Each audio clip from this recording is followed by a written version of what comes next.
Bom dia, hoje nós vamos falar sobre o sopro cardíaco, né? O sopro cardíaco, ele pode estar cometendo tanto a válvula tricúspide, a válvula pulmonar, a válvula aórtica ou a válvula mitral, ou todas essas válvulas, ou mais de uma, né?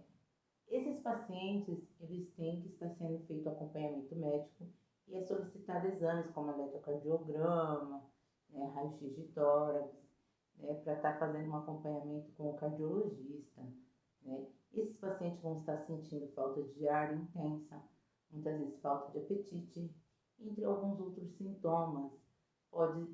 Esses pacientes com hipertiroidismo, ele podem acarretar um sopro cardíaco.